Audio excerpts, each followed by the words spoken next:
It's time to sit back, relax, and listen to Change Your Attitude, Change Your Life.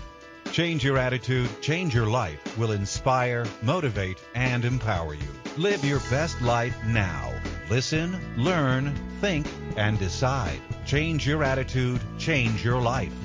And now, here's your host, Joan Herman.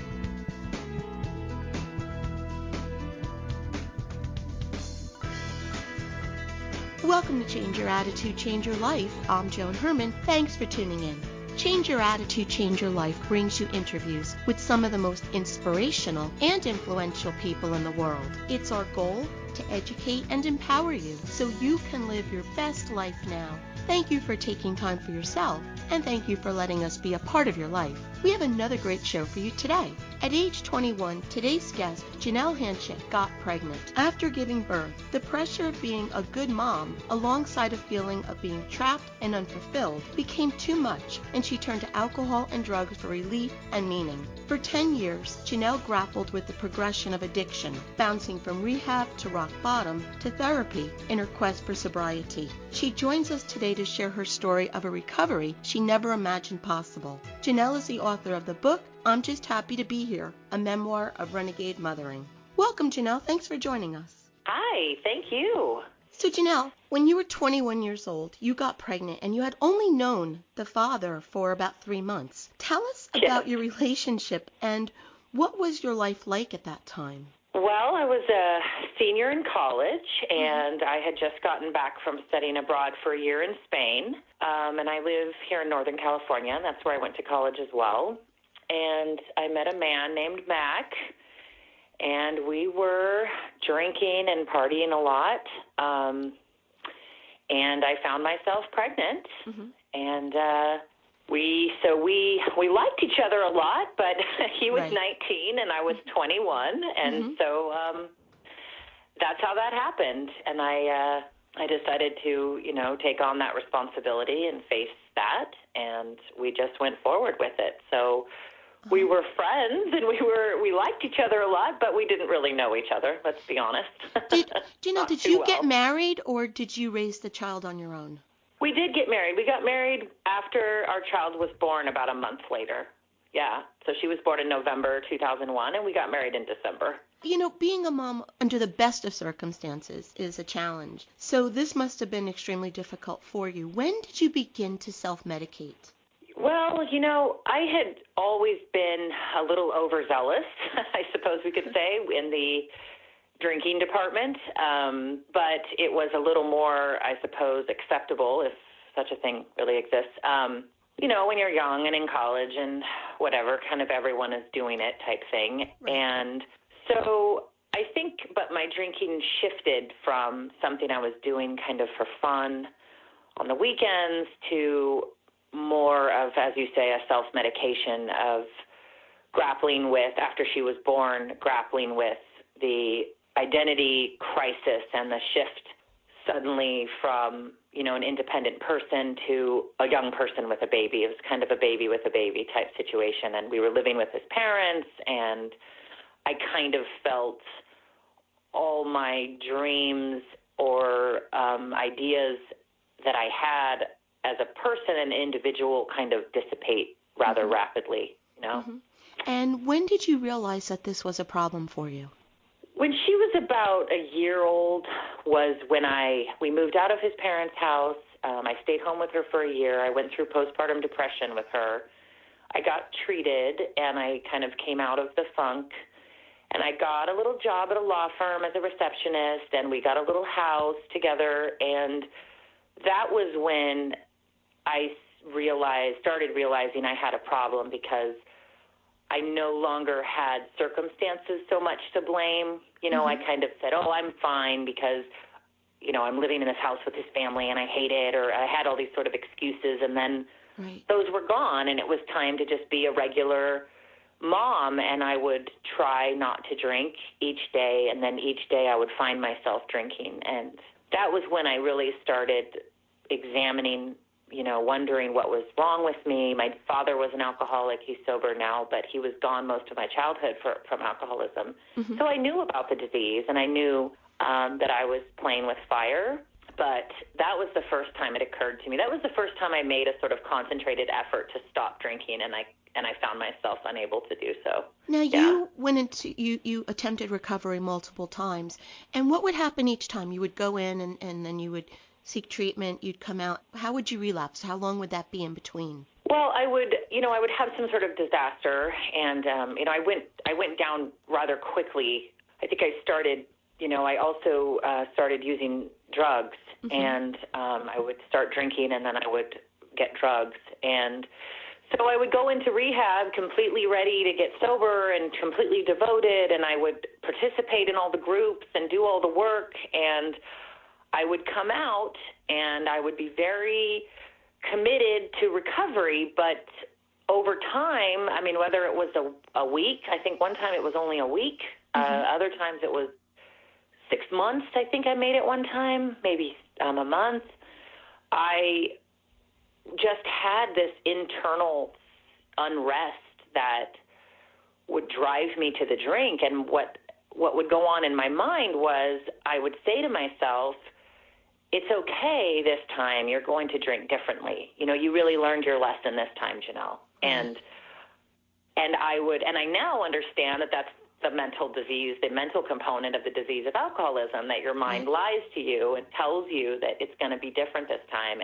But I didn't understand that, and I was identifying with these thoughts as a reliable guide for my life. And so I was really convinced that I had learned my lesson, and I wasn't going to do that again, and I was going to, drink responsibly.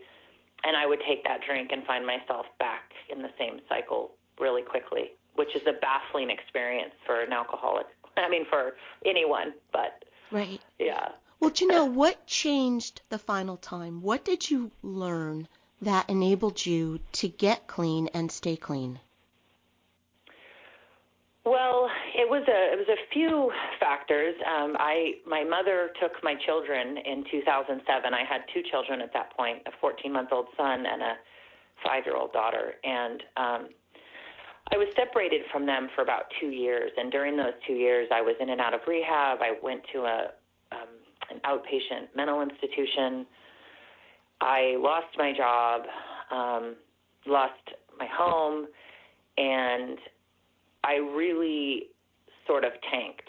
And what ended up happening over those 2 years is that the relief that alcohol used to bring me stopped coming. It stops working. Any drug that you abuse eventually stops bringing you the internal relief that I was mentioning earlier. And then you just end up chasing some memory of something it used to bring. And on March 5th of 2009, I was in my mom's house, and something shifted inside of me where I realized that I was really powerless over alcohol and that I really needed help. And it was sort of that sense of surrender and humility that allowed me to become teachable. And I went back to the same 12-step meetings that I'd been going to for 2 years and unable to get sober. And I met a teacher there who explained to me that alcoholism is a disease of the mind and body, and that it has to get treated. And he helped me learn how to recover. So it was interesting. I had tried a lot of psychology and psychiatry and a lot of self-help type stuff, and it would help a little, but ultimately it was self-help that helped me as well. But because I was using my mind and my mind was the problem, I wasn't making a whole lot of progress. And so I ended up getting sober on mostly spiritual grounds and 12-step meetings. Yeah. Well, listening to you, I'm hearing you as another mother, because I can't even imagine what you experienced, because as moms, we think we have to be perfect, and to have that realization that you're not, and then to be going through something that is harming a child, that's the worst thing that a mother ever wants to do. So what advice do you offer to moms, whether they're experiencing addiction or not? We're still going through the same underlying issues. So what do you offer to us to help us get through this crazy thing we call motherhood?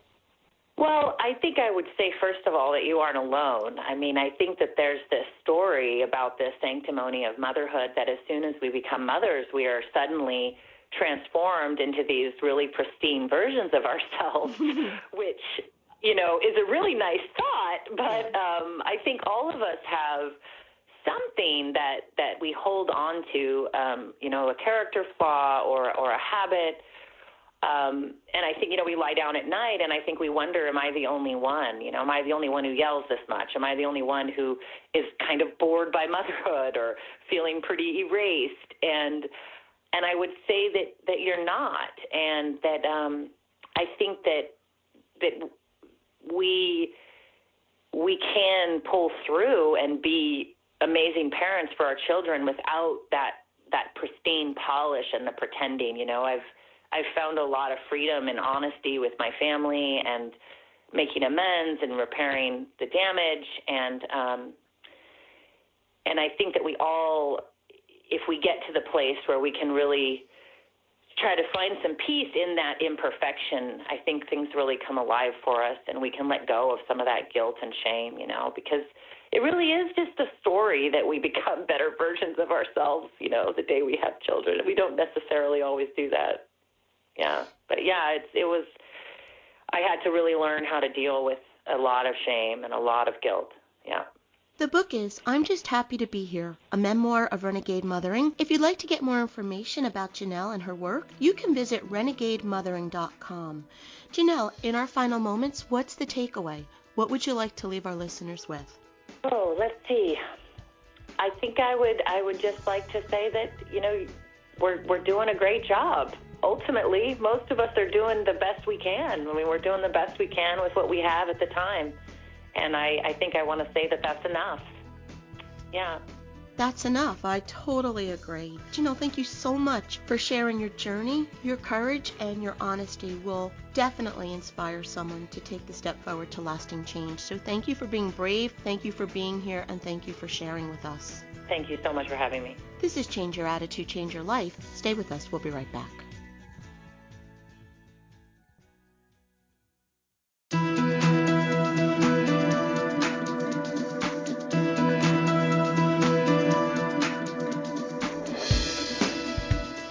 Thank you for joining us. I hope you found the show informative. At Change Your Attitude, Change Your Life, we believe that knowledge is power. Take what you've learned, apply it, and live your best life now.